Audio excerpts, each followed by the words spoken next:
Guys ഞാനിപ്പോൾ നിൽക്കുന്നത് നമ്മുടെ ബജാജിൻ്റെ ഓഫീസിലാണ് കേട്ടോ. ബാക്കി ചേട്ടൻ മിണ്ടാണ്ടിക്ക് ബാക്കി ഞാൻ പുറത്തിറങ്ങിയിട്ട് പറയാം. ഗൈസ് ഞാനിപ്പോൾ നിൽക്കുന്നത് നമ്മുടെ ബജാജിൻ്റെ ഓഫീസിലാണ് കേട്ടോ. ഞാൻ ഇന്ന് എൻ്റെ ലോൺ ക്ലോസ് ചെയ്യാൻ വന്ന കേട്ടോ.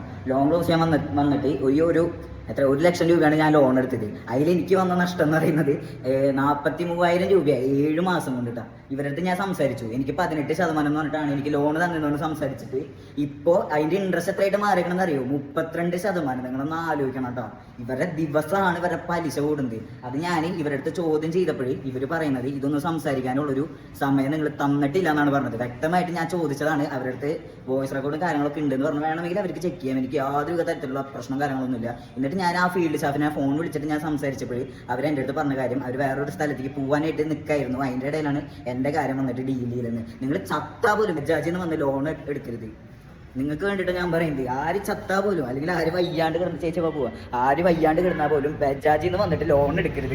ഇവർ വ്യക്തമായിട്ടൊരു മണ്ണാങ്കട്ടിയും പറഞ്ഞു തരില്ല. പൈസ പോണത് നമ്മളെ പോലുള്ള സാധാരണക്കാരാ. സോ നിങ്ങൾ എടുക്കരുത്. ഞാൻ അതിൻ്റെ ഉള്ളിൽ വെച്ചിട്ട് ഞാൻ വീഡിയോ എടുക്കാനായിട്ട് നോക്കിയത്. പിന്നെ ബാങ്കിൻ്റെ ഉള്ളിൽ എടുക്കുമ്പോൾ അതിൻ്റെതായ ഒരു റൂൾസ് ആൻഡ് റെഗുലേഷൻസ് ഉള്ള കാരണം ഞാൻ ജസ്റ്റ് ഒരു ഇൻട്രോ മാത്രം കൊടുത്തു. എന്തെങ്കിലും ചെയ്യാൻ വെച്ചിട്ടുണ്ടെങ്കിൽ അവരെന്തെങ്കിലും ചെയ്തോട്ടെ, എനിക്ക് പുല്ലാണ്.